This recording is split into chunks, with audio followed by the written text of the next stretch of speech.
सुखिया ट्रेनों में चने बेचता था। ए चना खा लो, चना है, खट्टा मीठा चना है। साहब चना खाओगे क्या? ऐसे ही सुखिया का घर चलता था, लेकिन उसका घर तो सेठ के पास गिरवी था। एक दिन सुखिया लास्ट ट्रेन में चने बेचकर घर गया और देखा वहाँ पहले से ही सेठ उसका इंतजार कर रहे थे। आइए आइए सुखिया जी, आइए, आप ही का इंतजार कर रहा था। सेठ क्या बात है सेठ, इतनी रात को मेरे घर पे? आपका घर? ओहो हो, ये आपका घर है क्या? होगा, लेकिन कुछ ही दिनों में ये घर तो मेरा होने वाला है। तूने मुझे आज इंतजार करवाया, हाँ? बहुत बड़ा आदमी बन गया है तू। क्षमा कर दीजिए सेठ, मुझसे गलती हो गई। आज पैसा लौटाने का आखिरी दिन था ना? है? मेरे पैसे कहाँ हैं? दे मेरे पैसे, निकाल। पैसों का इंतजाम नहीं हो पाया सेठ। तो फिर घर से निकल, चल अभी निकल, चल। अभी मैं बीवी बच्चे लेकर कहाँ जाऊंगा सेठ, थोड़ी तो दया कीजिए। चल ठीक है, तुझे 2 दिन की मोहलत और दी। 2 दिन के अंदर मुझे पैसे नहीं मिले ना तो ये घर मेरा, समझा? धमकी देकर सेठ चला गया। सुखिया घर के अंदर घुसा। वहाँ उसकी बीवी सरला और 2 छोटी छोटी बेटियाँ चुन्नी और मुन्नी डर के मारे कांप रही थी। क्या हुआ? सेठ ने क्या कहा? वो हमें घर से निकाल देंगे क्या? सेठ ने 2 दिन की मोहलत दी है, लेकिन 2 दिन में पैसों का इंतजाम कैसे करूंगा? मेरी वजह से आज आपको इतनी तकलीफ उठानी पड़ रही है। नहीं नहीं, ऐसा मत बोलो सरला, तुम्हारी तबीयत खराब थी, मैं और क्या करता। अपनी दूसरी बेटी को जन्म देने के बाद सरला की तबीयत खराब हो गई थी। उसे अस्पताल में भर्ती करवाना पड़ा था। उसी वजह से सुखिया को सेठ से पैसा उधार लेना पड़ा। उसके बदले सुखिया को उसका घर सेठ के पास गिरवी रखना पड़ा और उसके बाद वो अभी तक पैसा चुका नहीं पाया। ये सब सोचते सोचते पूरी रात सुखिया सो नहीं पाया। अगले दिन वो चना बेचने के लिए स्टेशन पर चला गया और ट्रेन में चना बेचने लगा। चना ले लीजिए, चना ये खट्टा मीठा चना, ये चना ले लो साहब। लेकिन 2 दिन में चना बेचकर उसे बहुत ज्यादा पैसे तो नहीं मिलने वाले थे। ट्रेन में चना बेचते हुए उसने देखा कि एक आदमी का बटुआ उसकी जेब से थोड़ा सा निकला हुआ है। बटुए में पैसे बहुत हैं। वो देखकर सुखिया अपने आप को संभाल नहीं पाया। उसने बटुआ चुरा लिया, लेकिन उस आदमी को ये पता लग गया। अरे चोर चोर, अरे मेरा बटुआ मार लिया, पकड़ो से, पकड़ो से। उस आदमी ने सुखिया को पकड़ लिया और उसे ट्रेन से स्टेशन पर खींचकर उतार दिया। माफ कर दीजिए मालिक, माफ कर दीजिए, हम स्वभाव से चोर नहीं है, हम गरीब है मालिक। गरीब है तो क्या हुआ, चोरी करेगा? उस आदमी ने सुखिया को बहुत मारा और उसे स्टेशन मास्टर के पास ले गया। सर, इस चना बेचने वाले ने मेरा बटुआ चुराने की कोशिश की, आप कुछ कीजिए इसका। स्टेशन मास्टर ने कहा। सुखिया, ये क्या सुन रहा हूँ, तुमने चोरी की? माफ कर दीजिए साहब, मुझसे गलती हो गई। नहीं सुखिया, चोरी की माफी नहीं मिल सकती, सजा तो भुगतनी ही होगी। आज के बाद तुम इस स्टेशन पर कुछ नहीं बेच सकोगे। माफ कर दीजिए साहब, मुझसे गलती हो गई। नहीं सुखिया, चोरी की माफी नहीं मिल सकती, सजा तो भुगतनी ही होगी। आज के बाद तुम इस स्टेशन पर कुछ नहीं बेच सकोगे। सुखिया बहुत रोया धोया, लेकिन कोई फायदा नहीं हुआ। उसे स्टेशन से निकाल दिया गया। अब उसके पास काम भी नहीं रहा। वो घर गया और सरला से सब कुछ बताया। उसकी दोनों बेटियां रोने लगी। पापा, क्या अब हम इस घर में नहीं रह पाएंगे? क्या हमें भीख मांगनी होगी? रो मत बेटी, माफ कर दे मुझे, मैं बाप होकर भी कुछ नहीं कर पाया। अपनी दोनों बेटियों को सुलाकर सुखिया और सरला सिसक कर रोने लगे। अगले दिन सुबह सुबह सेठ अपने लोगों को लेकर चले आए और सुखिया को परिवार समेत घर से बाहर निकाल दिया। बहुत हो गया रे, अब और इंतजार नहीं कर सकता मैं, चल निकल जा यहाँ से। हम मर जाएंगे सेठ, हम मर जाएंगे। हाँ तो मर जा, किसने मना किया है? वैसे भी धरती पर बोझ हो तुम लोग। सुखिया अपनी बीवी और बच्चियों को लेकर वहाँ से चला गया।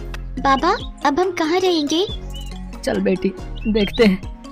बाबा, हमें घर तो मिल जाएगा ना? घर मिलना तो मुश्किल है बेटी, लेकिन रहने की जगह तो मिल ही जाएगी। सुखिया उन्हें लेकर स्टेशन के पास ही आ गया। स्टेशन से थोड़ी ही दूर पटरी पर एक पुरानी ट्रेन की कुछ बोगियां खड़ी थी। सुखिया ने वो देखा और कहा, चल बेटी, चलो सरला, उस ट्रेन के पास चलते हैं। लेकिन ट्रेन के अंदर घुसेंगे कैसे? दरवाजे तो बंद है। ट्रेन के अंदर नहीं, ट्रेन के नीचे रहेंगे हम। सुखिया अपनी बीवी और बेटियों को लेकर ट्रेन की बोगियों के पास चला गया। सरला घर से कुछ ही चीजें ला पाई थी। उन चीजों में कुछ बोरे थे। उन्होंने ट्रेन के नीचे पटरी पर बोरे बिछा दिए और वहीं पर बस गए। चलो अच्छा है, बारिश वारिश होगी तो हम भीगेंगे नहीं। बेबस इंसान थोड़ी सी उम्मीद में ही जीता है, लेकिन सुखिया के पास तो कोई उम्मीद ही नहीं थी। फिर भी रहने की जगह तो मिल गई, लेकिन वो अपने परिवार को क्या खिलाता?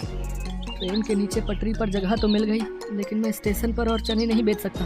स्टेशन पर जाने से ही मुझे मना कर दिया है। कोई बात नहीं जी, मैं दोनों बेटियों को लेकर भीख मांगूंगी। उसी से कैसे भी करके पेट तो चल जाएगा। हाँ बाबा, हम भीख मांग लेंगे, भीख मांगकर पैसों का जुगाड़ कर लेंगे।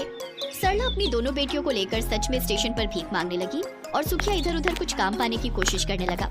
ऐसे ही ट्रेन के नीचे उनका दिन बीतने लगा, लेकिन सुखिया को कहीं पर भी काम नहीं मिला। हर जगह ये रट गया था कि सुखिया बटुआ चोर है, इसीलिए कोई भी सुखिया पर भरोसा नहीं करना चाहता था। ऐसे ही एक दिन वो पटरी पर बैठा हुआ था और उसकी आंखों से आंसू टपक रहे थे। उधर उसकी बीवी और बेटियां भीख मांग रही थी। तभी स्टेशन पर सेठ अपनी माँ को लेकर आया और सरला को भीख मांगते हुए देखकर कहा, अच्छा हुआ तुम लोग इसी के लायक हो, ये लो 2 रुपए। सेठ अपनी माँ से बहुत प्यार करता था।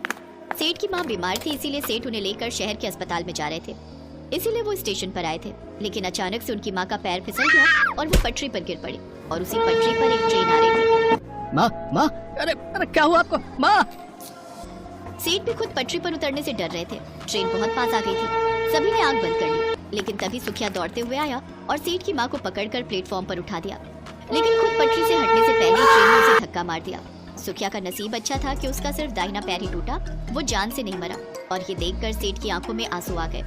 सुखिया, तूने अपनी जान की बाजी लगाकर मेरी माँ को बचाया। मैंने तेरे साथ कितना बुरा किया रे, लेकिन तू तो अच्छा आदमी निकला।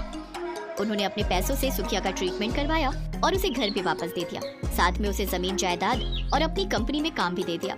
इस तरह सुखिया की जिंदगी बदल गई। इसीलिए कहते हैं कि बुराई को सिर्फ अच्छाई ही मिटा सकती है।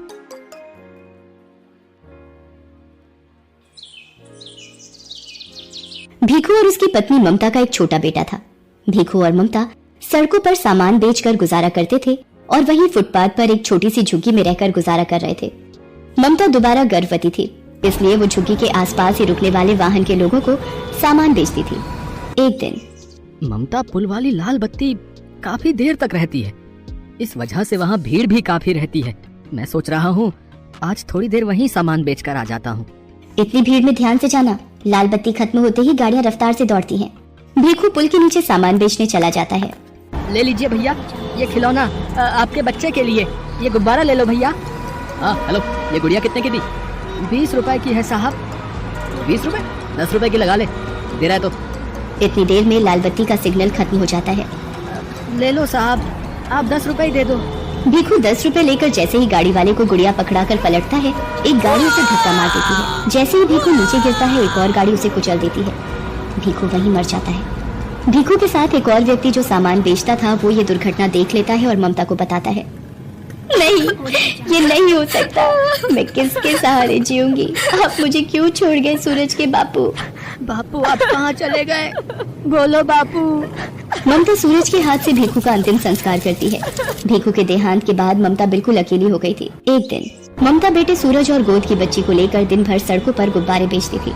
एक दिन, सूरज तू यहीं सोनी के पास रहना, आज धूप और गर्मी ज्यादा है, इसलिए तुम दोनों यहीं रहना। मैं कुछ गुब्बारे और पेन बेचकर सोनी के लिए दूध और तुम्हारे लिए रोटी ले आऊंगी। ममता गुब्बारे और पेन बेचने चली जाती है। साहब पेन ले लो, 10 रुपए में 5 पेन है। ले लो ना साहब। ले लो बीबी जी, ये गुब्बारा ले लो। आप खरीद लोगी तो मैं बच्चों के लिए कुछ खाने को ले जाऊंगी। ममता बड़ी मुश्किल से कुछ गुब्बारे बेच पाती है और थोड़ा दूध और रोटी बच्चों के लिए खरीद कर लाती है। तभी एक महिला ममता के पास आती है। ममता, कल हमें ये झुग्गियां खाली करनी पड़ेंगी। यहाँ से अब तू भी कहीं और रहने की जगह ढूंढ ले। मैंने तो एक बस्ती में 100 रुपए किराए पर एक झुग्गी ले ली है। बस तुझे ही खबर देने आई थी। हे भगवान, अब अपने दोनों बच्चों को लेकर कहाँ जाऊंगी? अपने बच्चों के रहने के लिए मुझ गरीब का घर कहाँ से लाऊंगी? ममता अपने बच्चों को लेकर एक दुकान के बाहर बैठ जाती है। तभी सामने एक ऑटो रिक्शा पलट जाता है और एक महिला ऑटो रिक्शा से गिर जाती है। ममता भागती हुई महिला के पास जाती है। ओ भैया, कैसे ऑटो रिक्शा चला रहा था? देखकर नहीं चला जाता? जल्दी इन्हें हॉस्पिटल लेकर चलो। ममता उस महिला को संभाले बच्चों के साथ हॉस्पिटल पहुंचती है। ऑटो वाला ममता और उस महिला को अपने ऑटो से उतार कर भाग जाता है। सूरज, जा जल्दी से उन भैया को बुला कर ला, वो माँ जी को अंदर ले जाएंगे। डॉक्टर उस महिला को देखता है। देखिए, इनकी रीढ़ की हड्डी टूट गई है, तो अब इनको कंप्लीट बेड रेस्ट की आवश्यकता है। इनके घर से जो भी सदस्य हैं उन्हें आप बुला लीजिए। डॉक्टर, मैं नहीं जानती ये कौन है। इनका एक्सीडेंट हुआ तो मैं इन्हें यहाँ ले आई। डॉक्टर, इन्हें कब तक होश आ जाएगा? तभी ये अपने बारे में बता पाएंगे। 1 से 2 घंटे में इन्हें होश आ जाएगा। लगभग 2 घंटे बाद उस महिला को होश आता है और वो अपने बारे में बताती है। मेरा नाम राज रानी है। पता नहीं उस ऑटो रिक्शा वाले ने कैसे चलाया कि अचानक से ठोकर लगी और ऑटो पलट गया। उसके बाद मुझे धुंधला सा याद है कि तुमने मुझे उठाया था और ऑटो में बिठाया। तुम्हारा बहुत बहुत शुक्रिया बेटी, जो तुम मुझे यहाँ ले आई। माँ जी, आपकी रीढ़ की हड्डी में फ्रैक्चर हुआ है, इसीलिए आपको घर ले जाने के लिए एम्बुलेंस की व्यवस्था करनी होगी। बेटी, मेरे पति अपने बिजनेस के काम से दूसरे शहर गए हुए हैं। मेरी एक सहायता करो, एम्बुलेंस में मेरे घर तक पहुँचने में मेरी मदद कर दो। डॉक्टर, मैं बिल अकाउंट से भर दूंगी, आप एक एम्बुलेंस की व्यवस्था करा दीजिए। माँ जी, आप बिल्कुल भी चिंता मत करिए, मैं आपके साथ ही चलूंगी। ममता राज रानी को एम्बुलेंस में घर तक लेकर आती है। राज रानी को उस वक्त एक सहारे की बहुत जरूरत थी, जो ममता के रूप में उन्हें मिला था। घर पहुंचकर राज रानी अपने पति महेंद्र नाथ को फोन पर सारी बात बताती है। ममता, मैंने अपने पति को फोन कर दिया है, वो कल सुबह ही वापस आ रहे हैं। क्या तुम कल सुबह तक मेरे पास रह सकती हो? ममता राज रानी की बातों को सुनकर रोने लगती है। क्या हुआ ममता, तुम अचानक रोने क्यों लगी? कोई जबरदस्ती नहीं है बेटी, तुम अगर नहीं रुकना चाहती तो कोई बात नहीं, और फिर तुमने इतना कुछ किया है मेरे लिए, वो एक बहुत बड़ी बात है। ममता राजरानी को अपने रोने का असली कारण बताती है और अपनी जिंदगी की सारी आप बीती सुनाती है, जिसे सुनकर राजरानी की आंखों में आंसू आ जाते हैं। आप ही बताइए माँ जी, अब मैं क्या करूँ? अपने इन छोटे बच्चों को लेकर कहाँ जाऊँ? चिंता मत करो बेटी, भगवान सब ठीक करेंगे। वहाँ सामने मेरी रसोई है, तुम वहाँ जाकर अपने लिए भी भोजन बनाओ, मेरे लिए भी, और इन बच्चों को भी खिलाओ। कब से तुम मेरी वजह से भूखी हो और बच्चे भी तुम्हारे साथ भूखे हैं। माँ जी, पहले आप ये दवाई ले लीजिए, और आपको किसी भी चीज की जरूरत हो तो मुझे आवाज लगा देना।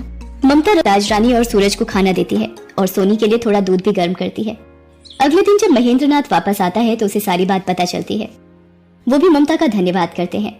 ममता बेटी, तुमने राजरानी के लिए इतना सब कुछ किया, उसका मैं हमेशा शुक्रगुजार रहूंगा। धीरे धीरे राजरानी की तबीयत में सुधार होने लगता है। ममता राजरानी की बहुत सेवा करती थी। 1 महीने बाद राजरानी बिल्कुल ठीक हो जाती है। माँ जी, अब आप ठीक हो गई हैं तो अब मुझे भी चलना चाहिए। मुझे भी आपके पास रहते इतने दिन हो गए। आपसे इतना प्यार पाकर मैं धन्य हो गई। आपने मेरे बच्चों को इतना प्यार दिया, इतना दुलार दिया, इसके लिए मैं सदैव आपकी आभारी रहूंगी। ममता, सूरज मुझे नानी माँ कहकर बुलाता है। क्या ये बच्चे हमेशा के लिए अपनी नानी माँ के पास नहीं रह सकते? हाँ ममता बेटी, हम दोनों की कोई औलाद नहीं है, पर सूरज और सोनी को देखकर हमारे मन में नाना नानी वाला प्यार उमड़ पड़ा। तुमने राजरानी की माँ जैसे सेवा की है बेटा, हम अपनी बेटी को बेसहारा नहीं भटकने देंगे। ममता की आंखें आंसुओं से भर आती हैं। बेसहारा को सहारा मिल जाता है। ममता राजरानी के गले लग जाती है।